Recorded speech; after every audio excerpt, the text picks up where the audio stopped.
பிள்ளைகளே, அவதானியுங்கள். ஈனா சொற்களின் மிகுதி பகுதியையும் அதன் அர்த்தங்களையும் தொடர்ச்சியாக பார்த்து கொண்டிருக்கிறோம். 54வது அவதானியுங்கள். இடுகுறி. இடுகுறி இடுகுறி என்று சொன்னா காரணம் எதுவும் இல்லாமல் ஒரு பொருளுக்கு இடப்படும் பெயர் இடுகுறி. இடுங்கு. இடுங்கு. இடுங்கு என்று சொன்னா இடுங்கு, பிடுங்கு என்று சொல்லுவோம். கறிவேப்பிலை நெட்டி ஒன்றை இடுங்கி கொண்டு வா என்று சொல்லுவோம். காய்ச்சல் வந்து கண் இடுங்கி விட்டது என்று கதைப்போம். அடுத்ததை பாருங்கள். இடுப்பு. இடுப்பு. இடுப்பு என்று சொன்னால் தொப்புளுக்கு கீழும் அடிவயிறுக்கு மேலும் உள்ள இரு பக்கமும் வளைவான பகுதி இடுப்பு. இடுப்பில் துண்டை இறுக கட்டினான் என்று உதாரணம் சொல்லலாம். இடுப்பு. இடுப்பு வலி. வலி. இடுப்பு வலி. இடுப்பு வலி என்று சொன்னால் குழந்தை பிறப்பதற்கு சிறிது நேரத்திற்கு முன் தாய்க்கு ஏற்படும் வலி இடுப்பு வலி. பிரசவ வலி என்றும் அழைக்கிறோம். அடுத்தது பாருங்கள். இடு. இடு பொருள். இடுபொருள். இடுபொருள் என்று சொன்னா விவசாயத்திற்காக போடப்படும் மூலதனம் இடுபொருள். அதாவது விதை, உரம், பூச்சி மருந்து, பாசானம், தொழில்நுட்பம், கடன் வசதி எல்லாமே இடுபொருள். அடுத்தது இடை. இடை. இடை என்று சொன்னா பெண்ணின் இடுப்பை ஒட்டிய பகுதி இடை. பெண்கள் நடனமாடும் போது இடையில் ஒட்டியானம் அணிவார்கள். அடுத்தது சொல்வோம் நடு. மத்தியில். முதல் சங்கம், இடைச்சங்கம், கடைச்சங்கம் என சங்கங்கள் இருந்தன என்று சொல்லுவோம். அடுத்தது அவர்களுக்கு இடையே சரியான புரிந்துணர்வு இல்லை என்றும் இடையே என்ற விஷயத்தையும் இடை சொல்லுவோம்.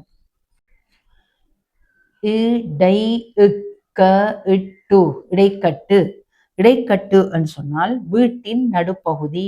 நடுக்கட்டு இடைக்கட்டு என்று சொல்லுவோம். அடுத்ததை பாருங்கள்.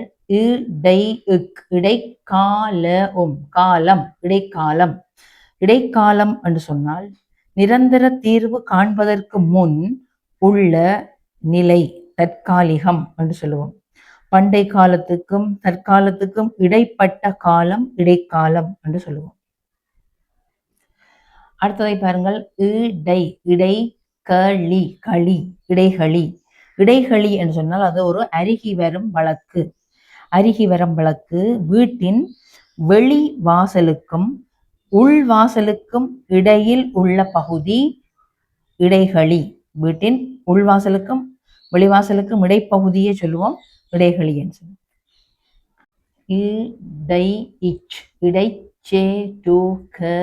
செருகல். இடைச்செருகல். பாருங்கள். கவிதை, நாடகம் போன்ற படைப்புகளில் அதன் மூல ஆசிரியர் அல்லாத ஒருவர் அதில் சேர்க்கும் பகுதி இடைச்செருகல். உதாரணம், ராமாயணத்தில் இடைச்செருகல் அதிகம் இருப்பதாக கூறுகிறார்கள். அடுத்ததை அவதானியுங்கள். சொல். இடைச்சொல் தனக்கென்று ஒரு பொருள் இல்லாமல் பெயர் சொல்லோடு அல்லது வினை சொல்லோடு இணைந்து வரும் இடைச்சொல். அடுத்தது இடைஞ்சல். இடைஞ்சல் என்று சொன்னால் ஒரு செயல்பாட்டுக்கு குறுக்கீடு செய்வது, தடை ஏற்படுத்துவது, தொல்லை, தொந்தரவு கொடுப்பது இடைஞ்சல். ஞாயிற்றுக்கிழமையாவது நிம்மதியாக இருக்கலாம் என்றால் எத்தனை இடைஞ்சல்கள். இடைத்தரகர். இடைத்தரகர் என்று சொன்னால் யார்? வர்த்தக ஒப்பந்தம் போன்றவற்றில் பேரம் பேசி முடித்து வைக்கும் நபரை இடைத்தரகர் என்று சொல்லுவோம்.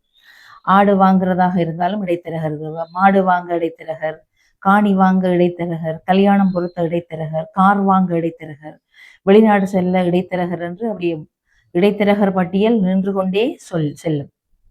அடுத்ததை பாருங்கள்.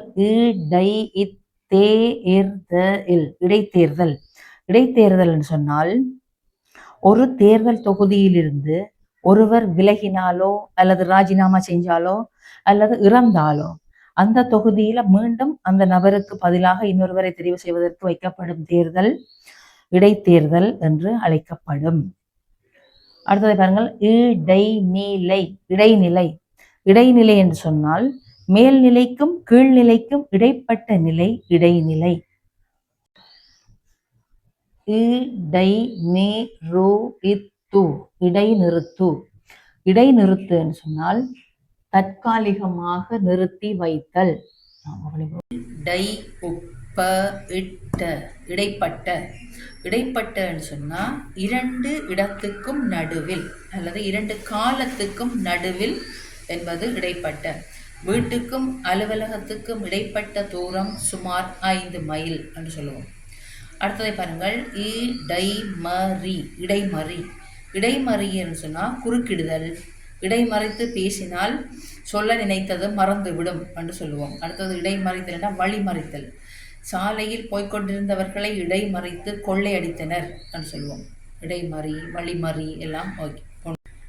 இடையறாத. இடையறாத. இடையறாதன்னா இடைவிடாத, தொடர்ச்சியான. இடையறாத உழைப்பால் அவன் வெற்றியடைந்தான் என்று சொல்லுவோம். அடுத்ததை கவனிங்கள், இடையன். இடையன் என்று சொன்னால் ஆடு மாடு மேய்ப்பதை தொழிலாக கொண்டிருப்பவன் இடையன். ஷெப்பர்ட் என்று சொல்லுவோம். ஷெப்பர்ட், ஹவுஹர்ட் என்றும் ஆங்கிலத்தில் சொல்வோம். அடுத்ததை பாருங்கள், இடையிடையே. இடையிடையே. இடையிடையே என்று சொன்னால் இடைநடுவே. சாப்பிடும்போது இடையிடையே தண்ணி குடிப்பது சிலரின் வழக்கம். இடையில். இடையில். இடையில் என்று சொன்னால் இடைப்பட்ட இடத்தில், இடைக்காலத்தில் என்றும் வரும்.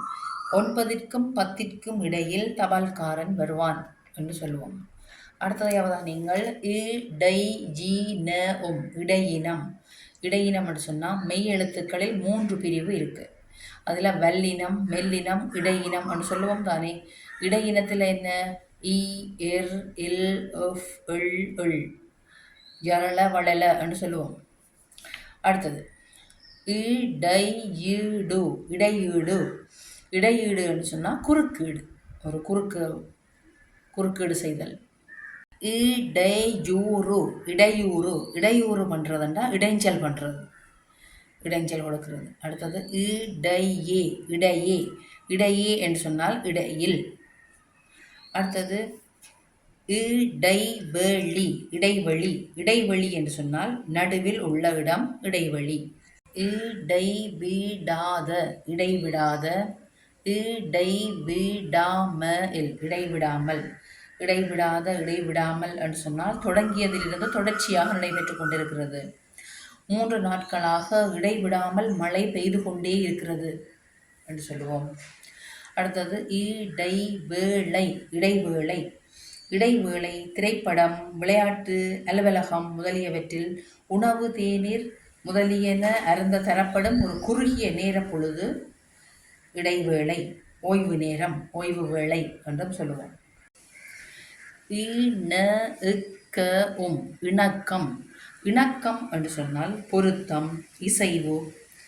உதாரணம் பாருங்கள், அமெரிக்காவிடமிருந்து எந்த விதமான இணக்கமான பதில் எதுவும் ஈரானுக்கு கிடைக்கவில்லை என்று சொல்லுவோம். அடுத்தது இணங்கு. இணங்கு. இணங்கு என்று சொன்னால் இசைதல். உதாரணம் பாருங்கள், இராணுவத்தில் சேர வேண்டுமென்ற அவளின் விருப்பத்திற்கு பெற்றோர் இணங்கினர் என்று சொல்லுவோம். அடுத்தது இணுக்கு. இணுக்கு. இணுக்கு என்று சொல்கிறது பேச்சு வழக்கு. அந்த புகையிலை, கீரை செடியிலிருந்து கிள்ளி எடுக்கப்பட்ட சிறு பகுதியை இணுக்கு என்று சொல்லுவோம்.